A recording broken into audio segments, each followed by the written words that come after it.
what does the physiologic design say? What is required for ultimate healing for a postpartum mother? And not just ultimate healing for her body, but for the baby that she's growing through her breast milk. So when we start looking at all of these things, we can really get out of opinion and we just get into simple, natural truth, right? What is required to grow thriving human life? Hi friends, welcome back to the Medicine Stories podcast, where we are remembering what it is to be human upon the earth.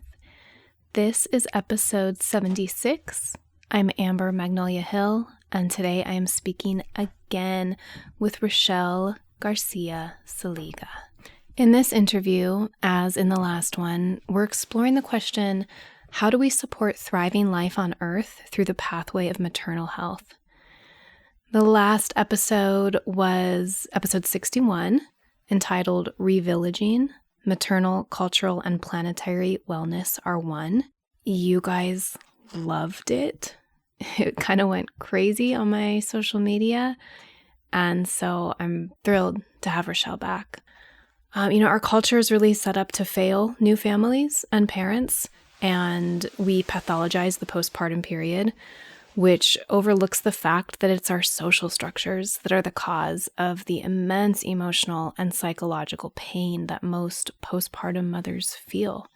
Rachelle Garcia Seliga is a mother, wife, and midwife who has spent the past 19 years working with women and families in service to woman-centered, family-centered birth, health, and life.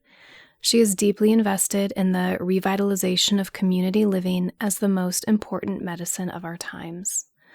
All of her work is dedicated to midwifing a cultural shift, honoring our innate wisdom, personal authority, and the sanctity of life.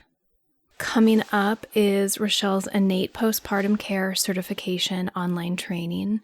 If you're interested at all, the early bird registration is February 26th, this is 2021, through March 2nd. So only a few days to sign up to get the $300 discount of that early bird registration. After that, regular registration period closes March 7th at midnight, California time. So if you're listening to this the day it comes out, you've got like a week and a half to sign up if you're interested, if this is calling to you, as I know it is to so many people who listen to this podcast. On Patreon, we also have an extra $100 off coupon code. So that will be good through the whole registration period. Their $300 off early bird ends on March 2nd, though. It's at patreon.com/medicine stories. There for patrons at the $2 a month level. Thank you. I love you. I think we talked last time Rachelle was on about how the postpartum period really never ends. It doesn't end. You're changed forever. You're changed forever. And for me, my little one is 4.5, and it's just I still feel so in it, and especially in these COVID times. So I'm just feeling like this conversation and Rachelle's work with innate traditions is more relevant than ever, because even those of us who maybe felt like we were kind of out of the woods or that we were doing okay with mothering and being postpartum, the last year has kind of changed everything, right? Like parenting is harder than ever. This is what I was also trying to address on the most recent episode with Akila Richards, all about unschooling and trying to navigate families through the crisis schooling that we're all trying to figure out. Just such unprecedented times. And I love how Rachelle really frames this as a time of repair. We were all born into this time of repair, and that is our work. And that is her work, and that is what folks are doing when they choose to study with Rachelle, who has been one of my most important teachers. One final thought before we jump into this is, Rachelle talks about, and I've talked about on this podcast plenty of times, looking to nature instead of to the human mind for solutions to problems. And I think it's easy for some folks to sort of dismiss that or think that, oh, that's only for like rich people or white people or, oh, nature. Like it's so quaint. We don't have time for that kind of bullshit right now in these times, you know? But another way that I frame that and look at that is it's just looking to life. It's looking to evolution. It's looking to that impulse that has brought life to the point that it's at right now. Billions of years of evolution in this universe has created the most beautiful, abundant planet and thriving life forms. And it's only the human mind that's fucking that up. And so when we say looking to nature, we could just as easily say look to life, look to the evolutionary impulse, look to the intelligence of creation when we are trying to navigate these waters and figure out the right path forward. So thank you for being here. I feel like this is such an important conversation. Again, so grateful to Rachelle. So let's dive right in. Oh, actually, wait, 2 more things. First is that we have a new website, mythicmedicine.love, same URL, brand new website. It's beautiful. It's much easier to navigate.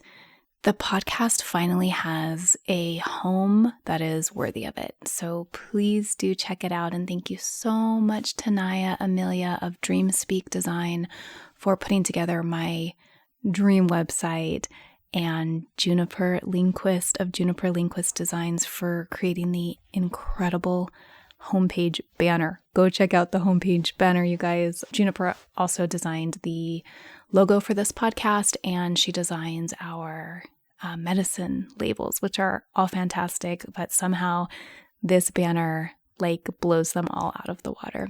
And secondly, I want to clarify a little bit about the coupon code and just make sure I know the small amount of you who will take this training, but want to make sure that you all save as much money as possible. So you can use the $100 off coupon code that's just for my listeners, which is at patreon.com/medicine stories with the $300 early bird registration, as long as you do it by March 2nd, and then you'll save $400.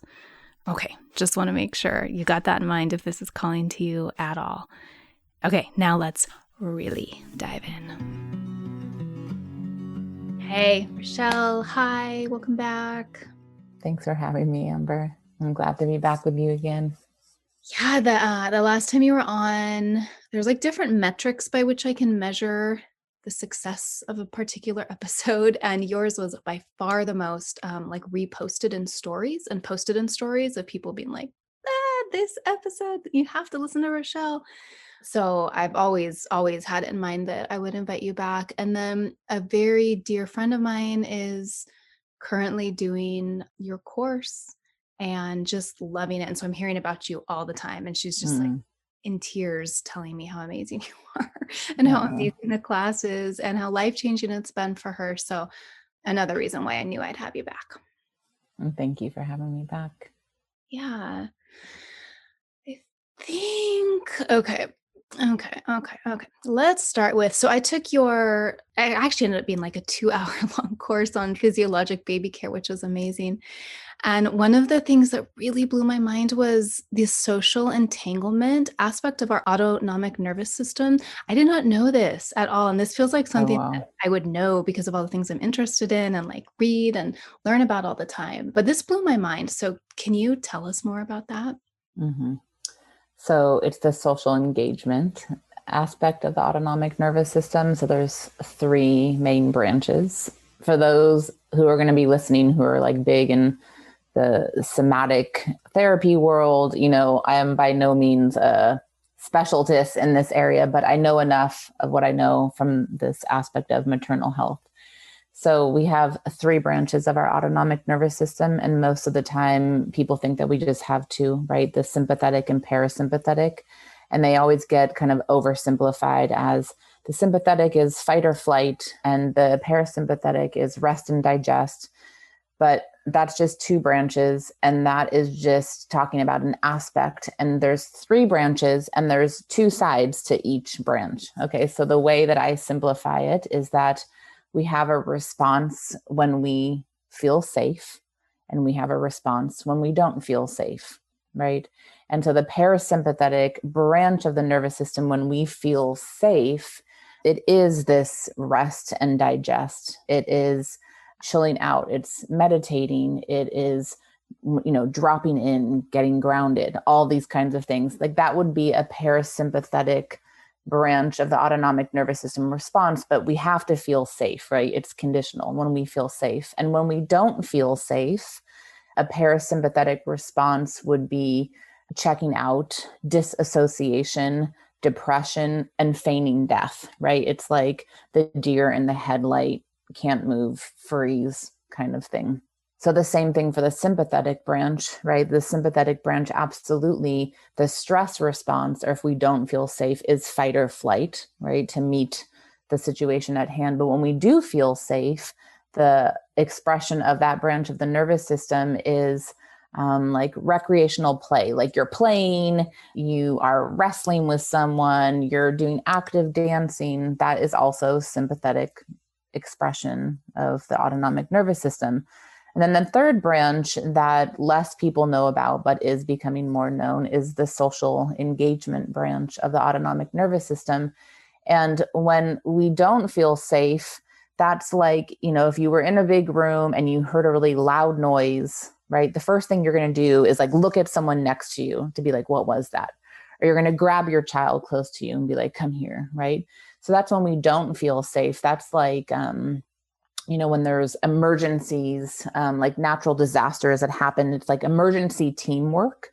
That is social engagement response.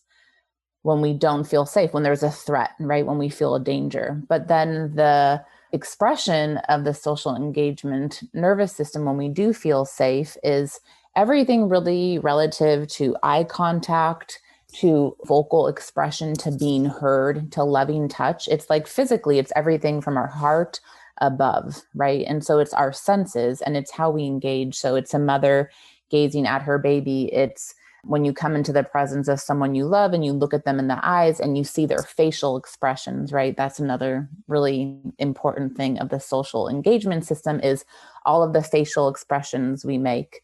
And what's true is that cross-culturally, facial expressions for our main emotional expressions are the same. Okay. It doesn't matter where we come from or in what context we grew up. The expressions of joy, of disgust, of anger, of sadness, these kinds of things, they all show up at the same in our facial expressions. Gestures are culturally specific, but facial expressions are not, right? And so we're in constant communication with each other through these facial expressions we make and how we are connecting through our senses. And it's a really important aspect of our humanity, actually. So that's the social engagement system. And I talk about it a lot in relation to maternal health, because so much of how babies learn, especially in that first year of life, is through their reading of our face, right? So like, even if we never spoke, they are being programmed, let's say, or maybe another better word would be like entrained. They are being taught through observing us. So they're watching, what are our facial expressions saying? What kind of sounds are they hearing from us? What is the vibration, the energetic output of our heart? Okay, that's all social engagement. And that's how our babies are primarily learning. And that is so real. The energetic output of the heart, that's like a truly measurable thing. Totally. In case anyone listening thinks you're speaking metaphorically. I'm speaking quite literally. Yeah. Yeah. What is how many times stronger is the electromagnetic field of the heart than the brain? It's some huge It's at least 10. I don't know. I've heard between 10 and 100. So like it's way stronger than the brain. Mm-hmm. Yeah. So your work is like so huge. It's just so foundational, talking about maternal health and infant health and the health of babies. And yet It's become so politicized in our Mm-hmm. modern world to talk about basic physiological truth. Mm-hmm. And I really appreciate this phrase I've seen you use a lot, which is that our physiologic design is the inarguable truth. So let me just read your words here, okay? And then I'll just let you kind of like dive into whatever is calling to you.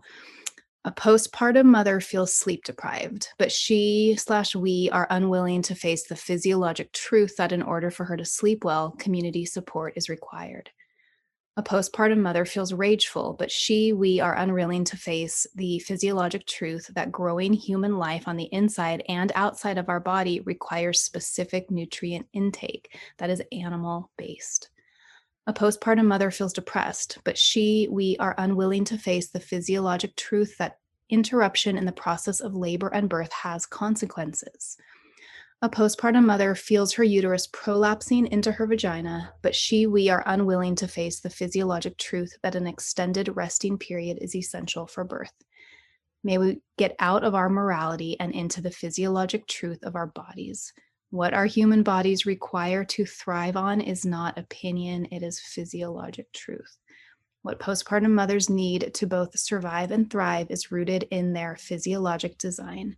All we need to do is honor that design. Yeah, that's kind of, I'm like, yes, exactly. That's kind of like the crux of the whole thing, And so for me, you're like, I'm so right on about that. Yeah, totally. You are. I'm going to do a talk coming up soon and am calling it something along the lines of innate physiologic design, not conditioned morality in the childbearing continuum, because all of us carry our conditions, right? Our programs from growing up in a modern way of life, which most of us are if we're listening to a podcast and involved in internet land and the like.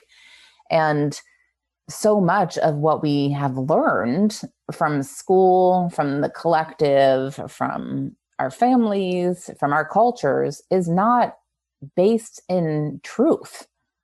It's not based in truth. And we latch onto these ideas, and we're also so acculturated to always turn our knowings over to quote unquote experts. But when you start digging into this whole concept of experts, it's like, who the hell are the experts? I don't care if it's a woman or a man or whoever the hell it is. It's like humans are not the experts in anything, nature is the expert.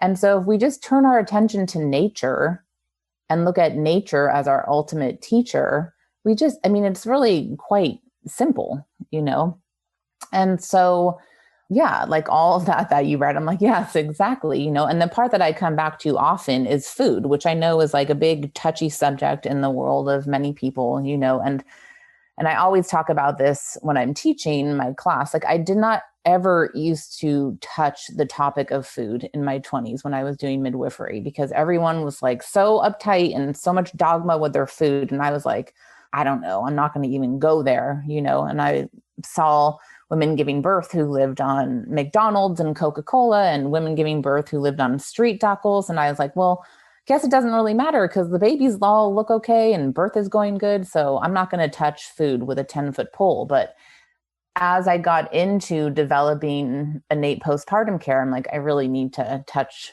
food, And I'm just using this as one example of all that you named, because it's just what came up to my awareness. But because this gets into the thing of like our moral conditioning, right? Which we all have so much of relative to food.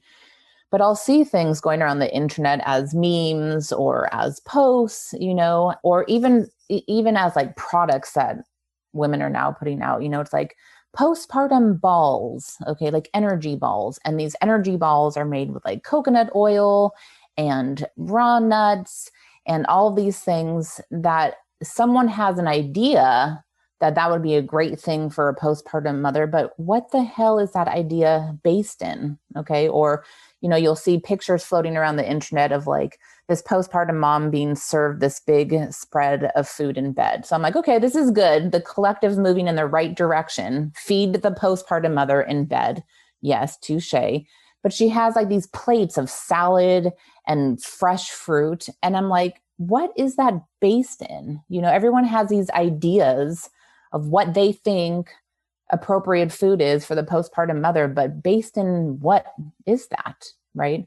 So like I go to the next level. And so when I talk about food, I'm not talking about like my opinion about food, right? When I'm teaching, I talk about what does the physiologic design say?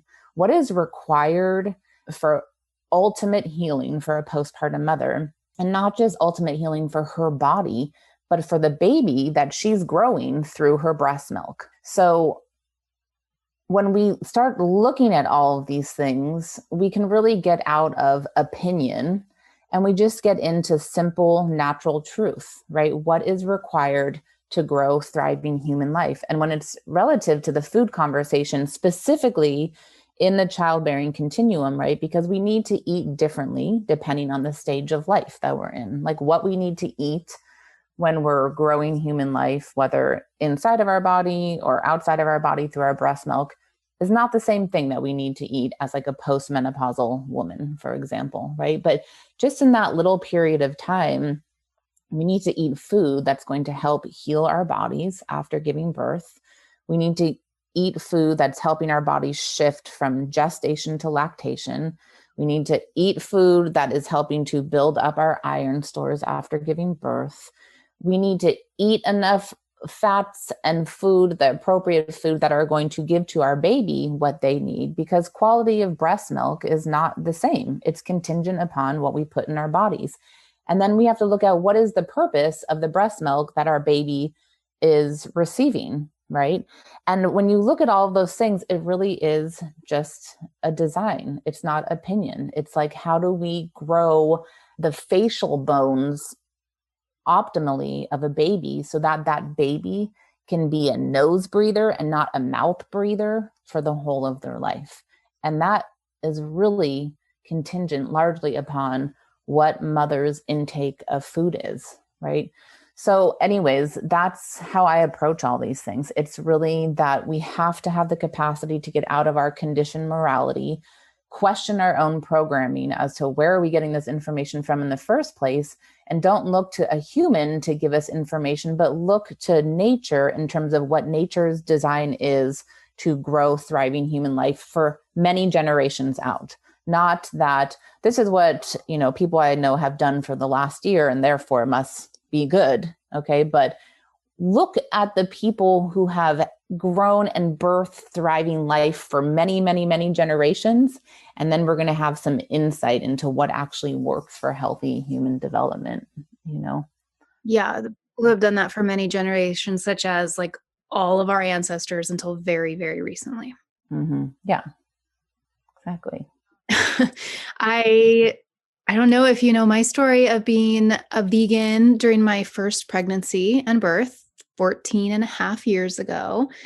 And I've told the story before on the podcast, especially in episode 20, when I interviewed my herb teacher, Cammie McBride, for the first time, because it was at a lunch break when I was 7 months postpartum at that herbal class when she sat down next to me and looked at me and was like, "You're a vegan, aren't you?" I was like, "Yeah," like all proud and self-righteous. And she's like, "I can tell, and I can tell it's not working for you. You are a breastfeeding mother. Like this, you're not getting the nutrients you need, and I can see it in your body and on your face." And I this deep part of me inside was like, "Oh my God, thank you. Thank you for seeing me and telling me this, because I fucking was so deeply craving animal fats and protein again."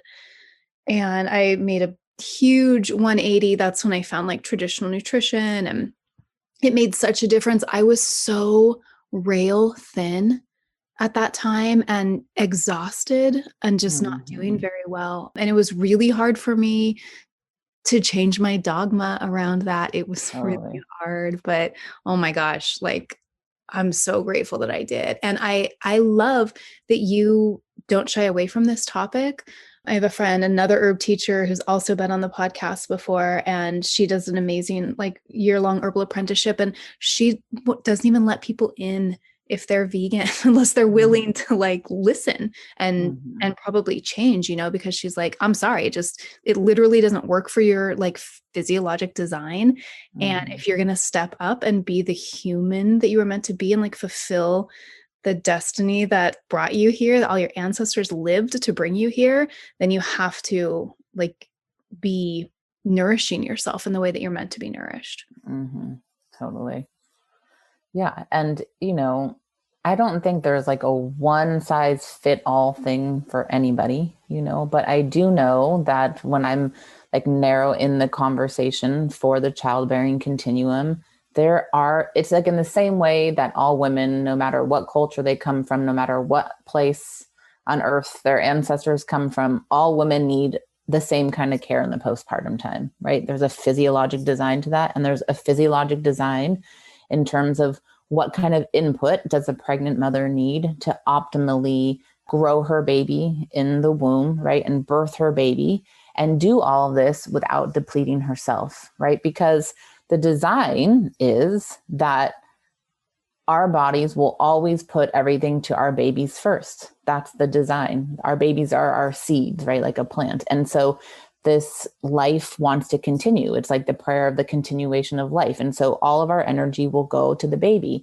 And so what that means on a really physical level is that your baby might be just fine, right? But what is it doing to you? And not just to you as the mother in the short term, right? As like a 20-year-old giving birth, right? But what about you in the long term as you go through your menopausal years? And what about when you're in your 70s and 80s and like that, in terms of what we're doing at that time?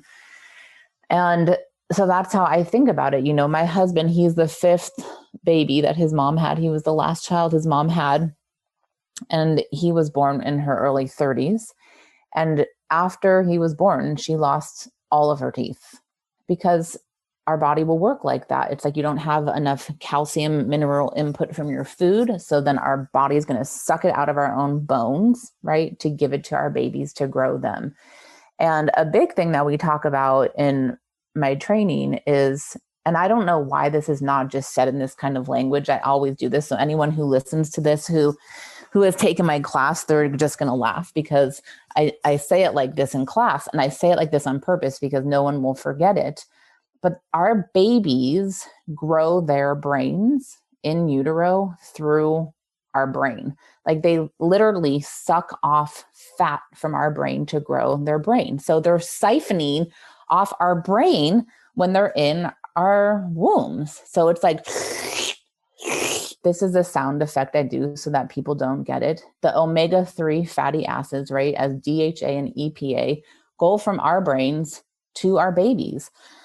And I think it's something like 7 grams of fat pass each day from the brain through the placenta to the baby in the 3rd trimester of pregnancy. So women's brains actually shrink during pregnancy because babies are sucking our brains off. Okay. Then our brains regrow in the postpartum time, right? As they're getting restructured, as we're learning how to mother this new baby, then our brains grow. And then what we need to know is that, so our brains get sucked off for our babies to grow their brains in utero. Then when we breastfeed our babies, they're growing their brains still from our brain while they're nursing. Like the omega-3 fatty acids of our brain are going through our breast milk to them as they're nursing at our breast. Okay, fine. That's great. That's the design. But what happens when a mother is not putting back into her body omega-3 fatty acids with nutrient-dense food, right? Which is like eggs and pasture-raised meats or pasture-raised dairy foods, or, cod liver oil, all of the ways that you can get omega-3s into the body. What happens when a mother is not getting replenished with everything that her baby's sucking off? And then you're nursing your baby for 2 or 3 years and you're a vegan. Well, what does that look like? And so how that looks like in the short term is that looks like depression. That looks like you have no fucking energy. It looks like you just don't feel well, right? And that's the short term. But what does that look like in the long term? And the way that looks like in the long term, okay, so then what if you have 2, 3, 4, 5 babies and you have not ever actually re-fulfilled your need? Just specifically in this, we're focusing on omega-3s, okay? Well, what does that look like in the long term? And what they're finding now that looks like in the long term is it's cognitive decline. So dementia, Alzheimer's. It's losing our cognitive capacities. So what I see happening in the same way that, postpartum moms feeling really shitty in the postpartum time, it's so common that it's become normalized. It's like, well, it's normal. She just had a baby. And so this is just how it is. We're doing the same things with aging, right? It's like, oh, well, of course that, she has dementia, or of course she has Alzheimer's because she's getting old. But it's like, that's not normal. It's common. So it's getting normalized. But just because we get older doesn't mean we need to have cognitive decline. And so much of that cognitive decline is relative to what we've been doing with our dietary intake in this case for the years prior. So, yeah, I saw this video that someone was posting on internet land, and it was of this ballerina who was like now in a wheelchair. And I don't know, she's in her 80s. You saw that, right? Who has Alzheimer's, and they were talking about, oh, it's so beautiful because she has Alzheimer's. And they put on music that she had danced to as a young ballerina, right? And her body was remembering, right? So it's this implicit memory of how the body remembers even when the mind doesn't. And I was like, okay, well, I appreciate that. That's beautiful. But I'm like, what about the fact that she probably actually also starved herself for a vast majority of her career as a prima ballerina and probably ate no fat? And probably the reason that she has Alzheimer's now is because she was starved for the vast majority of her adult life. Like, people don't make these connections, and these are things that are like taboo even to say. And certainly someone who's listening is probably going to feel offended because it's so common now for these mental degenerative conditions as people age. But we have to look at what people are eating and understand that just in this part of nutrition, we're not even talking about all of the other freaking things that you read in that post I made, but nutritional deficiencies are intergenerational. Okay. They're intergenerational. It's like they call it the 3-generation footprint. So what actually is going on for your grandmother impacts our health today. So it's 3 generations at least of how nutrition impacts us. So those kinds of things I do feel really strong about, like the whole veganism thing, especially in the childbearing continuum. I'm like, based on what? Based upon whose ancestors? Yeah. None. None. No one's ancestors were vegan. No. And that's a hard one for people to wrap their minds around. Every time I teach, there's at least a handful of women freaking out, And again, I didn't used to get into this stuff when I was in my 20s and doing midwifery stuff because I was like, ooh, I'm not going to go there. But now I'm like, I'm going to go there, because I'm tracking and invested in the health of the children, and the health of the mothers and the health of the future generations. And we have to go there. I've heard some people refer to dementia and Alzheimer's as type 3 diabetes because they are making that connection. And I can say personally for my grandmother who died, had been in Alzheimer's for the last 10 years of her life, that I saw it was very much related to sugar. I was just like watching it before my own eyes, even before I heard anything about this. Totally. So it's something, we could just talk about so many aspects of this forever, but I want to be sure to talk about something else related to this. And I'm nervous because people are going to be offended for sure with what I'm about to say, but it so relates to what we're talking about in physiologic design. And so that is how, back in the day, maybe like in the 70s, these women, these lactivists were coming forward and saying, hey, like we know we have the science and the ancestral traditions that now tell us that breast milk is the best nutrition for babies. So, we really want to spread the word and like breast is best. And let's make sure that mothers know this. And so then we get into like now times and everyone is so easily triggered. People are very easily to fall into shame, whether they're actually being shamed or not purposely by someone else, that we have this like backlash to that called fed is best, which is trying to be inclusive and make sure that formula feeding moms don't feel bad about themselves. And like, I get that. No one wants new moms to feel bad, for sure. But it's not true. You know, what is physiologically true is that breast is best. And so it really worries me when I see facts get muddled because we want to make sure no one has their feelings hurt. Or one example is a friend of mine on Instagram did a post on exactly what I'm saying right now. Like, actually, y'all, breast is best and we have to stop with this insanity. And there was a lot of comments of women being like, you know what? I tried everything to breastfeed my child and I couldn't. So you're shaming me. I bent over backwards to breastfeed my child. I did everything. Da, da, da. And like, my comment was purely like, and why did you bend over backwards? And why did you try everything? And oh, because you know that breast is best, because you knew that and you know that and everyone knows that. And like, it's okay that you couldn't, it's okay. Formula feeding is better than not feeding at all. And breastfeeding is best. Yeah. I mean, I feel like we live in a time where there's such profound lack of emotional and spiritual maturation that's what that is. And so everybody, instead of just like taking responsibility for their own feelings, everyone wants to point their fingers at someone else and tell it's your fault that they feel bad because of whatever. And we talk about this too in my class. And this is in so many ways, right? It's like also with birth stories, so that if you talk to women who have had amazing birth experiences, right, and whatever their version of amazing is, maybe they had an undisturbed birth, maybe they felt ecstasy, maybe they were orgasmic, they feel like they can't share it, right? They can't share their story, whether with friends privately or publicly, in their social media things or whatever, because, there's so much backlash that you're shaming me because I didn't have this experience. And so that's inappropriate for you to share because you're making me feel bad. And I'm just like, that's the emotional maturation, honestly, of like a 5-year-old. I mean, sometimes I talk about these things in front of my daughter, and I'll say, that's the emotional maturation of a 10-year-old. And she's like, wait a second, because she's 10. She's like, no way, because she even is more mature than that, So it is truth. Breast is best. And until very recently in human history, if you couldn't breastfeed your baby for whatever reason, then your friend or your auntie is going to breastfeed your baby. That's how babies live. They live through our breast milk.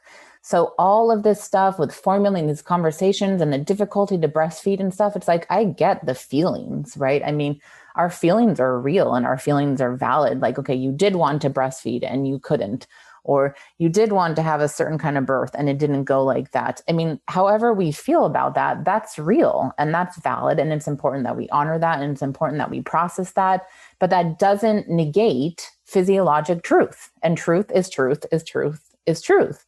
And breast is best because that's our design. There is nothing man-made that will ever become a substitute for breast milk. There won't. And so, I mean, I would not like make posts like that publicly because I know the kind of reaction, I know the level of like emotional maturation out there and lack of. So I'll talk about things like that in my private forums, but it's just a sad thing that there's adults who are alive in the bodies of 30 and 40-year-olds who haven't really surpassed the maturity of an adolescence. Yeah. And that infiltrates most everything at this time. Definitely. Yeah. When I was laying in bed last night thinking like, am I going to bring that up tomorrow with Rachelle?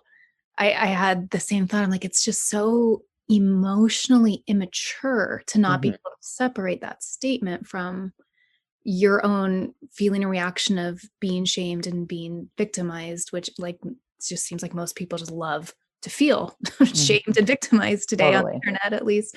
And I was like, oh, and Rachelle talks about that too, like eldering and truly stepping into adulthood. And I love that you talk, it's like, that's language I tend to use a lot too, but also some people find that very triggering. Like, oh, you're saying I'm a child. And I'm like, oh, I'm just trying to like, how do I language this better that we kind of just need to up level in our, emotional intelligence, maturity, understanding. Totally. I mean, it doesn't really matter at this juncture in the collective what you say or what you do. It's like someone's going to become offended, right? So, how I think about it is like we all might as well be real with ourselves and speak our truth because someone's going to get pissed off anyways. So, at least when people get pissed off, at least you're speaking your truth and you're being real and integral with yourself. You know what I mean? Because it's not possible to not offend or piss someone off.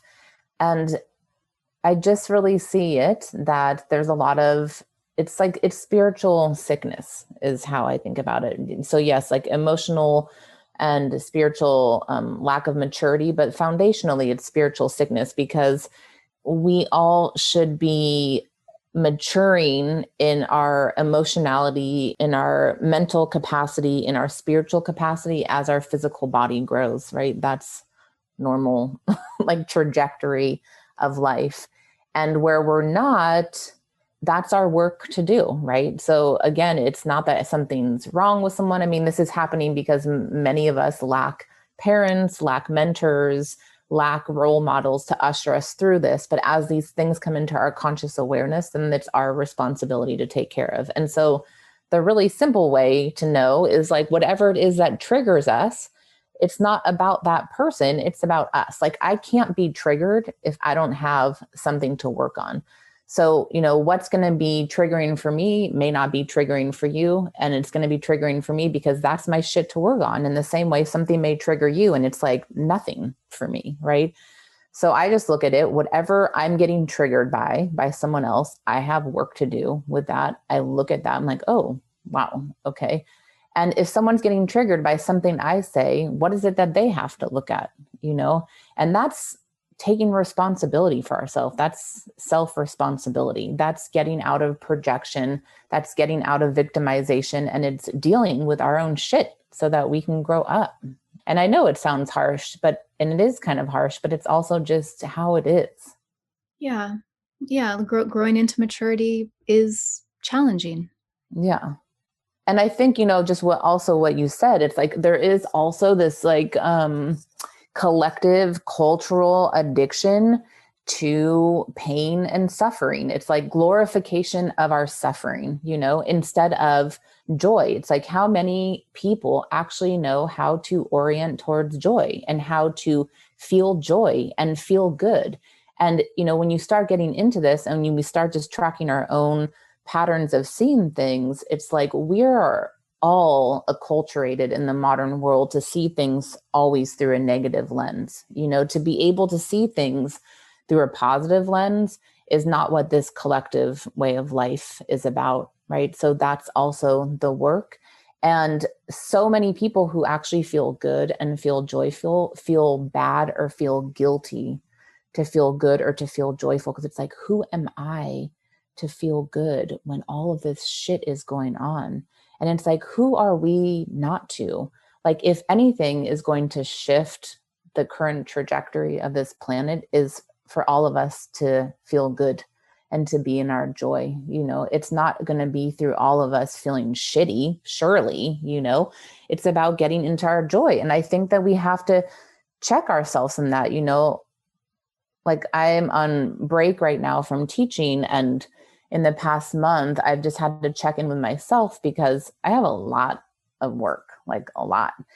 And, when you have your own business and you have your own work, it's like, it's not like it ever is done, right? It's not like I ever finish a day. I'm like, oh, good. I did everything I needed to do. It's like, not like that. I just have to put these artificial limits where it's like, that's all you can do for today.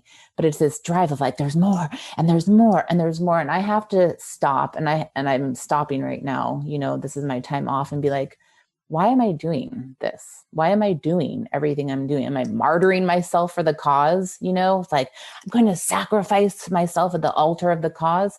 No, that's not why I'm doing this. That's insane, and I'm taking this time to re-anchor myself that I'm doing this for joy. Like, I'm doing this because of my love of life. And that's what I want my work to be an expression of: joy and love of life. Like, not martyrdom, not sacrificing myself for the cause. You know what I mean? And in that same way, it's tracking ourselves in victimization and negativity and not taking responsibility for how we feel and for blaming others for what's going on in our life. So how do we pull that all in? How do we take responsibility? How do we reorient towards joy? I mean, these are the things that to me are foundational, to myself on this planet and then in my work with others. Yeah, I was really touched by you talking about how people are afraid to share their positive birthing stories. And it makes me think that I've been very slowly working on a memoir about my mom, who was the best mom in the world and died unexpectedly in 2015. And sometimes that comes up for me, like this guilt of like, are people even going to be able to handle reading about how great my mom was, like without hating me or being deeply triggered because they didn't have that. But then being like, no, this is like a beautiful, amazing thing that I want to share, that I like want to channel out into the world so that people know what's possible. And also when you're reading someone's experience like that, like you're feeling the love. Totally. And it's just sharing it with people. And it's so important, right? Because it's so important that we're sharing those beautiful stories Yeah. because that's the thing. It's like we're comfortable to share our shitty stories and Yeah. then we're uncomfortable to share the good ones. And that gives us a lot of information about where we're at collectively, right? So, yes, I'm awesome. I'm super excited that you're writing that about your mom. And I love hearing people's stories. And I can, I had a really challenging birth experience and it does not trigger me to hear that someone else had a really beautiful birth experience. I can be like, oh, I'm so grateful. And I can really literally feel gratitude in my body for their beautiful birth experience because I know that when something beautiful happens for one person, it affects the collective. So I'm like, I feel so good inside of my body to know this alteration to the collective that's happened because of this exalting experience, And could I have felt that, when I was 2 months postpartum? Maybe not, but I do my work so that I can, and Yeah. that's what we all need to do, right? It's like we need to be able to hear the stories of joy and of beauty and of all the things that are going right and going well, and to be able to receive those things so that they can imprint on us too. Because for all of the people who didn't have a mother experience like you had, that story, that beauty can imprint upon people so that they kind of have a template or a felt sense of, well, how does that actually even feel like? And that's amazing. Yeah. And one of the stories I want to share that I'll just touch on briefly here is that my mother's mother's mother was not that kind of mother. My great grandmother, she birthed 17 children, 12 of whom lived past infancy. She did not have the capacity really to love her children in that way. And so my grandma grew up being like, what is this? Like, why doesn't my mom love me? What's going on? And she consciously chose to love her own children in a way that hadn't been modeled for her and that she didn't really know how to do.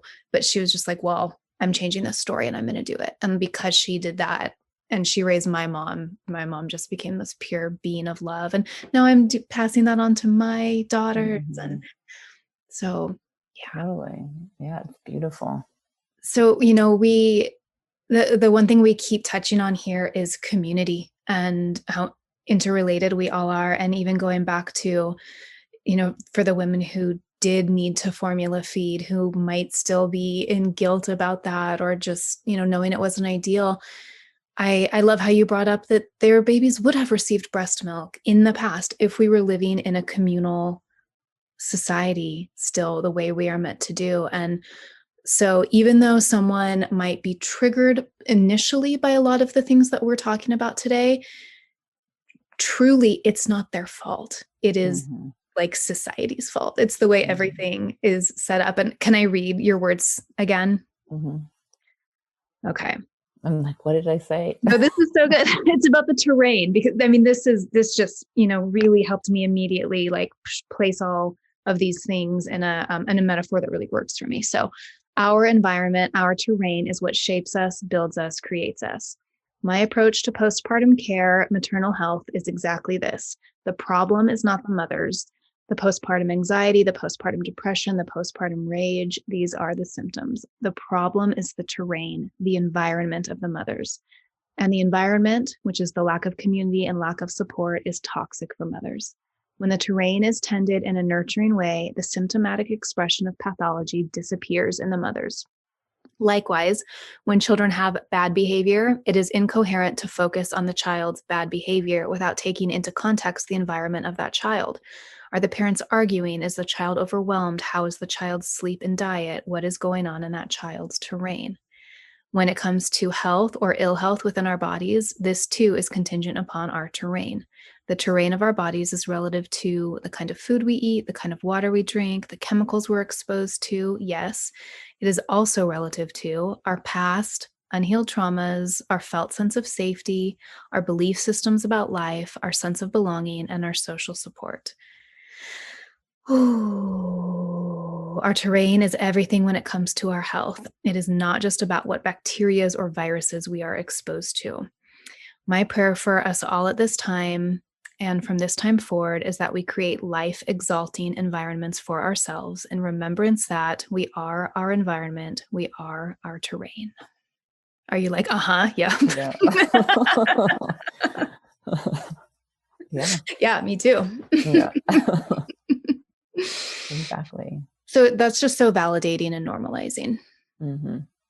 Yeah. And so I think in everything, whatever our current situation is, it's like, it's both and. I feel like oftentimes people, and especially mothers, get stuck in either or, and it's usually both and not either or. So if we, have a really shitty birth experience, whether the shitty birth experience was because we were in a hospital environment or whether it was because we were with shitty midwives, it's like there's a part of that really is not our fault. We're working within institutions that are deranged and dysfunctional, and we're working with a lot of people, quite honestly, who are deranged and dysfunctional also because of the collective way that we've grown up in, right? So in that way, we can say, well, this is not our fault. But at the same time, we can say, and this is our fault because we brought this into our reality, right? We chose this care provider, we chose this midwife, we chose this pathway.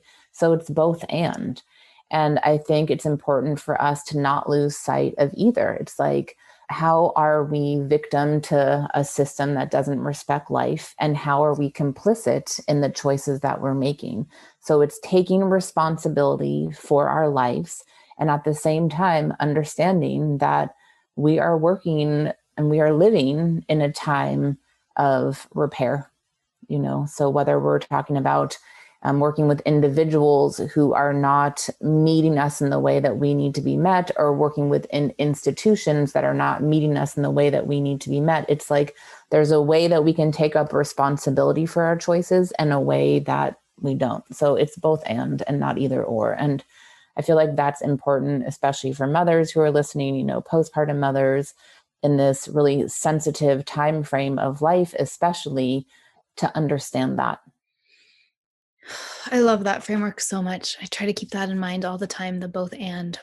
Mm-hmm. That is kind of another symptom of what internet culture has done to everyone, is that people think in such black and white extremes and forget all the nuance that's in between, and forget that two things that seem maybe opposite can actually both be true at the same time and in the same place.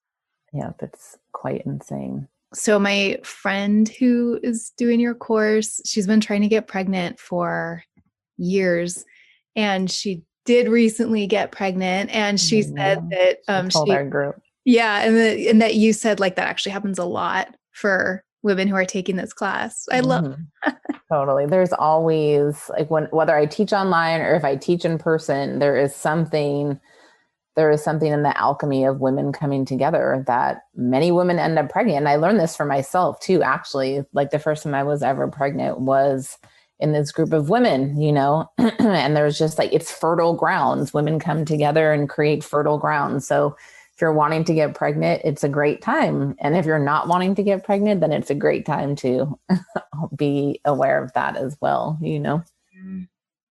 Yeah, I love the truly the alchemy of women coming together to exalt life, which is your work. And so it makes perfect sense to me that that could be the outcome of that. And it makes me miss being a part of groups like that coming together. And I'm happy that things like this are still happening, if only online for now. Mm-hmm. Yeah. I mean, I wasn't ever teaching online until like 2018, I think, is when I first started. Maybe 2018. And I mean, I was really judgy about online stuff before I was doing it. And I really started doing it at that time because I had been traveling to teach. And I got back actually after teaching in Sebastopol, California in 2018, and I just crashed hard. And I knew it wasn't from the teaching aspect because I love that and that actually fuels me, but it's the traveling and the traveling really that just was not working for me. And so as I was like lying there just in my shithole in that time, I was in this conversation with God really. And I was like, oh my God, I cannot do this anymore. And I was like, I don't know what to do because I'm our family's sole financial provider. But I know I can't do this. I know like I need to cancel the classes that I have planned to teach. And I was getting all this direction of like, yeah, that's the way, cancel that and do this and then bring your class online. And I'm in this conversation. I'm like, I can't bring my class online. That's crazy. Like this can never work online. It's like, yeah, bring your class online. That's what you have to do. And I was in such an internal debate, and then I did, and I brought my class online and it's been amazing. It's been absolutely amazing. And it's amazing. Like I teach live, so I'm not doing like pre-recorded things. And, I would say that usually about half the class attends live. So we have like anywhere from 50 to 100 women typically on a call, and everyone's all around the whole planet. And to think that we're connecting at the same time, but like in different times. So someone could be in the call who's in Australia, who's actually in the next day, for example, that we're in the same time, in different times, connecting with the same intention and the same focus for the same purpose. I'm like, that is pretty cool, actually. And now, like the potency of it is the same, if not more, than when I'm teaching live because of the extension of what we're doing. Yeah, I think maybe collectively we've all been pleasantly surprised at what can actually happen over Zoom. Totally. The connection that does happen. Mm-hmm. Okay, I'm going to read one more thing from you because it just kind of ties everything up and transitions us into what I want to do at the end here. I wasn't going to, but then I was just kind of reading it. I'm like, no, it's too good. You're one of those guests who, like, when I'm doing the research, I'm like, oh, I need to touch on that. Oh, I got to bring that in. That quote also. And then I end up with like pages and pages. Okay. The vast majority of us come from fractured lineages. Yes, because of colonization of the past 500 years, but also from traumas and genocides that happened much further into the past. The vast majority of us did not grow up with secure attachments and with adults who could accurately see us and accurately reflect back to us who we are. The vast majority of us engaging with these social media posts, took this off Instagram, went to public schools where we were belittled, where we put our life energy forth to fit in, where we were not ushered into our womanhood or manhood from our girlhood or boyhood. To acknowledge all of these things is not to judge all these things, nor the circumstances, nor the people of our lives. But we must clearly see these things to understand that collectively we have these repairs to make, and that collectively we have missed, been deprived of, skipped over important developmental transitions in life. When we bring repair to these developmental transitions in life, we come more and more into mature adulthood. And this is what humanity is in dire need of. Adults who are actually mature adults, not just people who are in older bodies. Because when adults are mature adults, we make clear, healthy decisions that exalt all of creation. This piece around maturation, adulthood, young eldership, and eldership is a cornerstone of the Innate postpartum care certification training. So sorry, I hope that wasn't too awkward that I read your words too. I normally don't do that with it. They're so good. I'm like, I want people to hear these words. Totally. So I invited you on to have this conversation and really hoping that we could help encourage people to take the postpartum training certification. It just sounds so incredible. And I feel like you are such an important teacher for these times. You give me hope. You really, really deeply give me hope. So please, when does it start? And just tell us more about it. So it's Innate Postpartum Care Certification Training, and I'm going to teach it just one time this year. I feel that this body of work is this live being that I caretake, and I kind of follow its thread. I'm like holding it and caretaking it, and I'm following it. And for the past 5 years, 16, 17, 18, 19, yeah, for the past 5 years, I've taught this training multiple times a year. And really always, it started initially as a 4-day training, then it became 5-day, and then it was 6, and then it was 7 in person. And then it started as a 6-month training. And this year I turned it into a 9-month training because what it needs is more time and more space, because it's a lot, and when I was teaching in person, I was teaching what it took me 6 months to do online in 5 to 7 days. And it's just insane.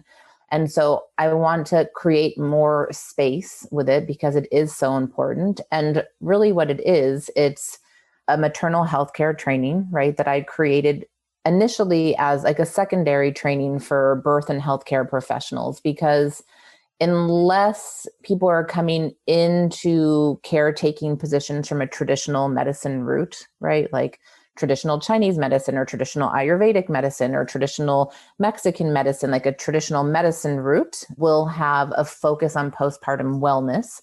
But anybody else who's coming into maternal health care, so medical doctors or nurses or mental health professionals or even chiropractors and anyone who's coming in to focus on the postpartum time only learns about the postpartum period through a lens of pathology. That's what you do. You learn about pathology detection and pathology treatment. But how can you create, maintain, sustain postpartum wellness if you have no foundation, no teachings in postpartum wellness? And you can't, And so to me, I get so freaking sick and annoyed of all of these people, especially in the mental health professions, perinatal mental health, with this perpetual focus on postpartum pathology. It's no shit, there's so much postpartum pathology, but there's also really easy remediations to that, okay? Really quite simple in terms of coming back to nature basics. It's not basics in terms of what it requires in terms of our reorientation to life, but basic as in accessible, affordable, and super effective, right? So I created this class to be a pathway to education for healthcare providers that was oriented towards wellness. How do we create postpartum wellness, right? And really, because people always ask me, well, I haven't started my work yet, but can I take your class? And really my requirement, in quotes, right, for whoever is going to take this class is that there's a desire, a dedication, an impulse to participate in the creation of thriving life on earth through a pathway of maternal health, right? Because that's what this is. It's how do we support thriving life on earth through the pathway of maternal health? That's what we're doing together. So if someone feels that, then they're most welcome to take it. Can I just jump in right there and say that I'm not going to be a postpartum doula or working with women postpartum, but I'm seriously considering taking it just because of what it's just feeding life and feeding life through the lens of mother baby. Yeah, exactly. So that's what it is. And so the whole training, right? Training in quotation marks too, because it's not really a training. It's this teaching, sharing lodge. This is how it feels. It feels like we're doing this cosmic teaching lodge. And for some people, they're going to hear that and think that sounds like a bunch of woo-woo horse shit. But when I'm able to connect into the potentiality of what we're doing through time and space with this focus on the mother-baby dyad as the core and central to thriving life on earth, I'm this is a freaking cosmic teaching lodge. That's where I can go with it. That's what it is. And it's inside out work, right? Because what the focus of this class is that in all of our respective indigenous ways of life, in all of our respective ancestry, when we would have been in positions of quote unquote authority or power within our traditional cultural context, it would have been because A, we're born into that role, right? Or B, our community saw us in that way. And so then we were ushered into roles, whether it's midwife or healer or whatever it is, right? And now in the modern world, it's pretty much anyone who can afford to or has the resources to take a training can be whatever the hell they want to be, right? So there's a lot of healthcare providers in these roles who completely lack integrity. And integrity is like thinking, speaking, acting all one way. Okay, that's how I think of integrity. We have a thought, that thought we support with our speech, and that speech we support with our action. Integrity. And so really what that means for care providers is that you're doing the work too, right? You're not just talking about like a bunch of ideas you have or as theory, but like in practice, you're doing it in your life. And when you're doing it like that, you're humble because you're in it too. You're not on some pedestal, you're not in some superior, inferior role kind of, I'm a healthcare provider and somehow you're less than me because I know more than you. Like you're not in that because you're engaged in the work too. And when you're engaged in the work, you know that it's damn hard. And so it keeps you humble and it keeps you real. So a big part of like the fire under my ass in the creation of Innate training and why I work with healthcare providers largely is because I want to help not only in the caretaking of the mother-baby dyad as central to thriving life, but also in the restoration of integrity back into care providing professions, right? Because, and this loops back in perfectly to how we started the conversation. It's like when you understand the autonomic nervous system as a baseline, simple, really simple way of understanding it, healing can only happen if you feel safe. So automatically, if you don't feel safe, it's impossible to heal. It doesn't matter how skilled the doctor, how skilled the midwife, how skilled the, ceremonial facilitator. It doesn't matter because if you don't feel safe, your body will not do physiologically what's required in order to heal, which is open, relax, and like that. So for everybody listening, and for me and you, it's like, how many times have you gone to someone to seek care and you feel belittled, you feel disempowered, you walk out of a space feeling less than who you are, you feel like shit? I mean, this is so many people, especially women, have these experiences with care providers, right? And if we leave the presence of a care provider, whether it's an allopathic doctor or a traditional ceremonial person, and feel anything less than our godlike self, something is really off. So care providers are holding a really specific charge of how do you create a field of safety for the people who are coming into your space or you're into their space at their most vulnerable times. How do you create a field of safety? And how do you support them so that you can reflect their godlike self so that they leave your space feeling better and more exalted than when they first came in? And to be able to do that, we have to do the inside work, right? So the whole training is inside out work. It's not like a bunch of theory that I'm teaching everyone. It's not like I'm talking and then I'm like, memorize this stuff and let's all go mentally regurgitate this stuff out in the world. It's like, let's do this work. Let's get into it and like get into our wounds. And then let's put some healing salve on those wounds so that they can start to heal and regenerate. And let us grow up in here together so that we can actually be offering care providing as care providers. Because what I see and what I track is that those who call themselves care providers, but are in this hierarchical kind of thing, are in this thing of belittling people, are in this thing of somehow they're superior because they know X, Y, and Z. That is not care providing. Like that is sickness providing, or I can call it death providing or sickness perpetuation providing, but that's not health care.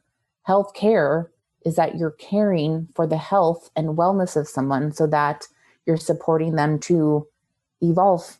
So all of Innate's training is inside out work. How do we actually do that, right? And we do that through doing the work internally so that we know what's up. We know what our triggers are. We know what needs attention. We tend to it. We're engaged in it so that we remember what it actually costs to be engaged in our healing work in terms of the emotional, mental, spiritual aspects of it, so that then we can offer that kind of care to the women and families that we're serving.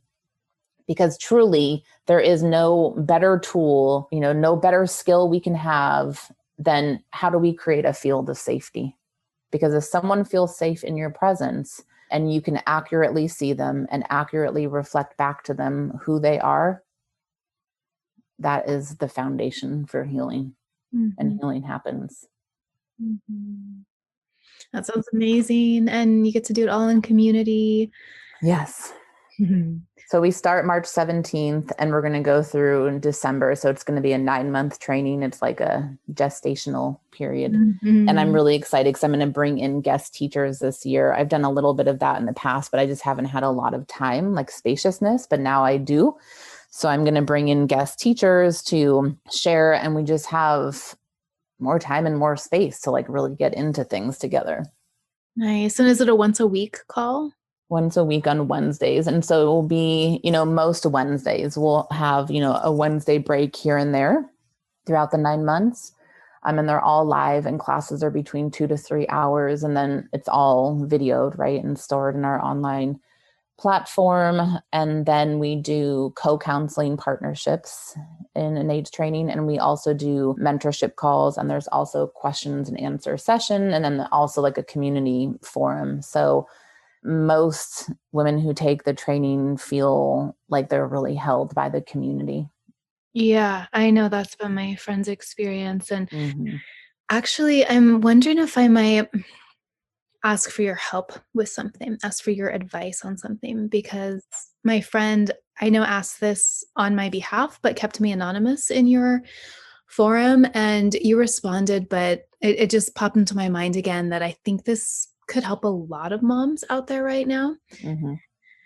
So Nixie, she's 4, and in the last few months, she has just started chewing the shit out of her fingers. It's not her fingernails, and she doesn't have pinworms. And it's like they're almost constantly in her mouth. And I've posted online and forums, and I've just had so many women and friends in real life tell me my kid is doing that too, like the exact same thing right now. And I mean, clearly it seems like some sort of anxiety thing, but when I look at it, I'm like, we're not that anxious, but I know everything's weird right now. And, we're like, no, we still can't go to the library. Yes, you have to put this mask on right now. No, we can't see that friend, But I would love to hear through your lens what you think.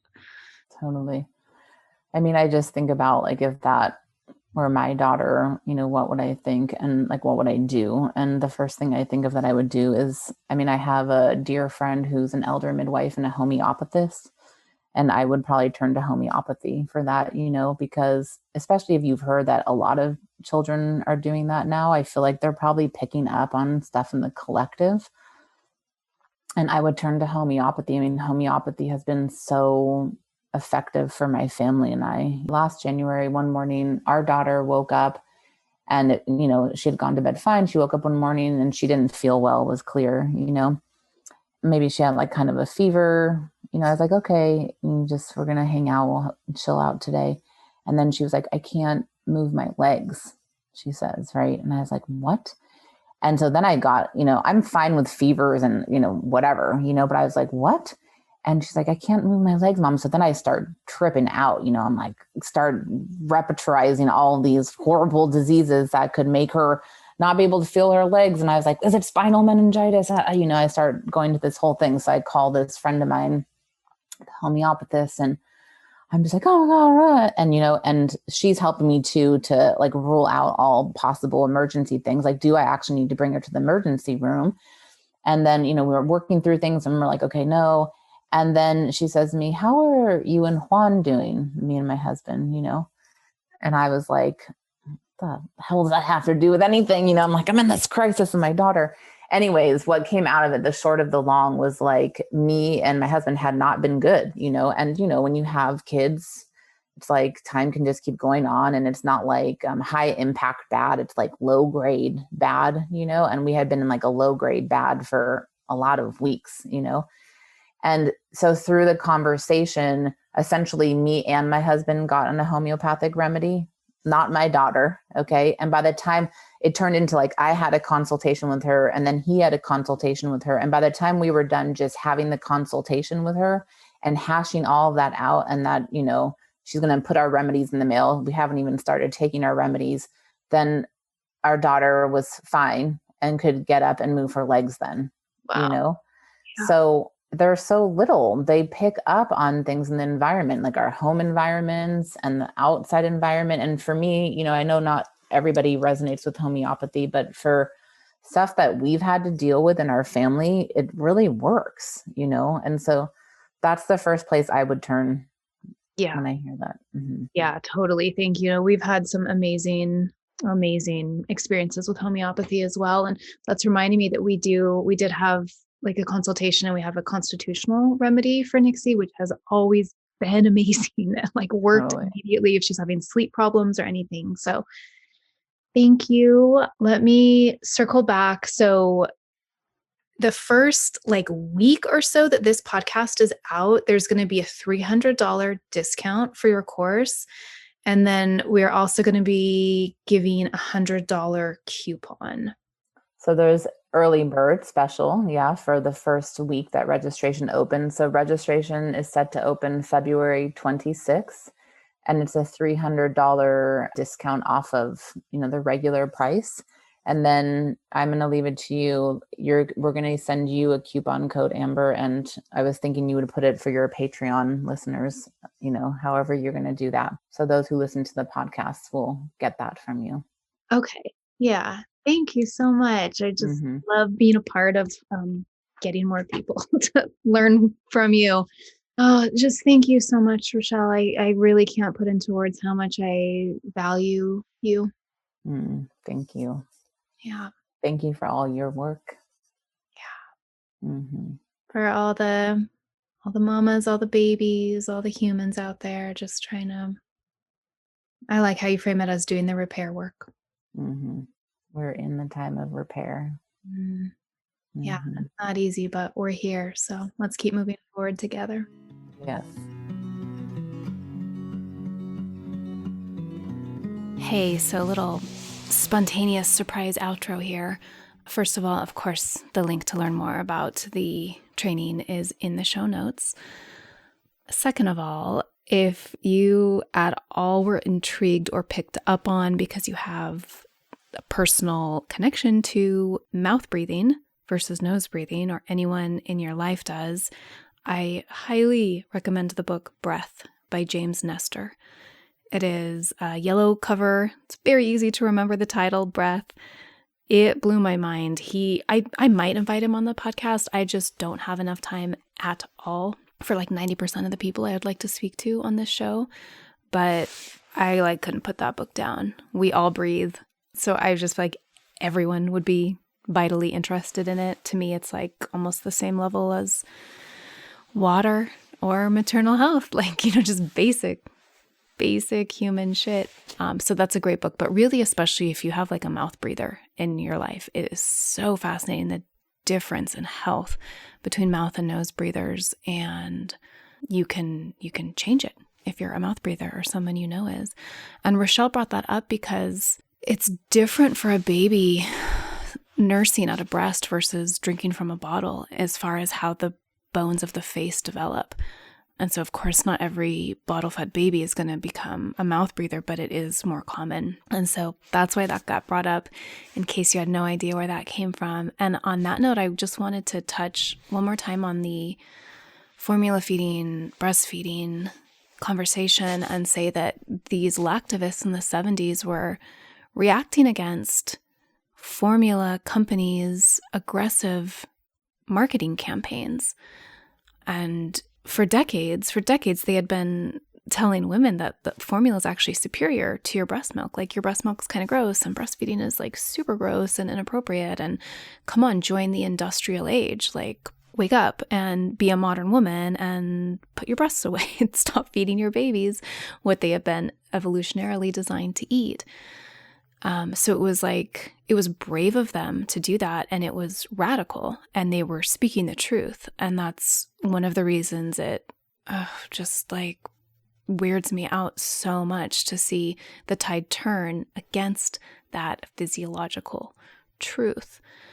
I also wanted to impart, in case this is not something that you had heard or known about before, I think this is one of the most like important things I've ever learned, and certainly should be known by everyone raising a baby, which is that, or anyone involved in this conversation around how we feed babies, not only does breast milk have the perfect balance of nutrients to grow an infant Homo sapien, but it also, the nutrients in the breast milk change in the moment as the baby's nursing. The baby's saliva gets absorbed through the areola, and that gives the mother's body information about the state of the baby's body. So the mother's body could get information that, oh, baby's getting a little low on vitamin D, and the mother's body pulls that vitamin D out of her own bones and body, puts it into the breast milk so the baby gets it. Or, oh, there's like a viral infection taking hold. There's new virus in this body that wasn't here before. It wasn't here last time you nursed a couple hours ago. Okay, then the mother's body immediately starts mounting a nutritional defense that's going to go through the breast milk into the baby to help fight off that viral infection. Clearly, this is something that formula cannot do. That is just a physiological, biological truth. And again, I want to say, if you had no choice but to formula feed, if you did not have that circle of sisters and friends and aunties to nurse your baby for you, which who does? Who does? No one does. Then of course you made the right choice by formula feeding. Of course you did. And oh gosh, it's just such a fraught conversation, and it doesn't need to be, and it is because we're lacking community care and community support. So for the millionth time, thank you, Rachelle. Thank you, everyone who's working to revillage motherhood, revillage human life, and love you all. See you next time. Thank you for taking these medicine stories in. I hope they inspire you to keep walking the mythic path of your own unfolding self. I love sharing information and will always put any relevant links in the show notes. You can find past episodes, my blog, and our handmade herbal medicines at mythicmedicine.love. We've got reishi, lion's mane, elderberry, mugwort, yarrow, redwood, body oils, an amazing sleep medicine, heart medicine, earth essences, so much more than I can list there. mythicmedicine.love. While you're there, check out my quiz, which healing herb is your spirit medicine? It's fun and lighthearted, but the results are really in-depth and designed to bring you into closer alignment with both the medicine that you're in need of and the medicine that you already carry and can bring to others. If you love the show, please consider supporting it at patreon.com/medicine stories. It is so worth your while. There are dozens and dozens of killer rewards there, and I've been told by many folks that it's the best Patreon out there. We've got ebooks, downloadable PDFs, bonus interviews, guided meditations, giveaways, resource guides, links to online learning, and behind the scenes stuff, and just so much more. The best of it is available at the $2 a month level. Thank you. And please subscribe on whichever app you use. Just click that little subscribe button. and review on iTunes. It's so helpful. And if you do that, you just may be featured in a listener spotlight in the future. The music that opens the show is by Marie Sioux. That's MarieSioux from her beautiful song, Wild Eyes. Thank you, Marie. And thanks to you all. I look forward to next time.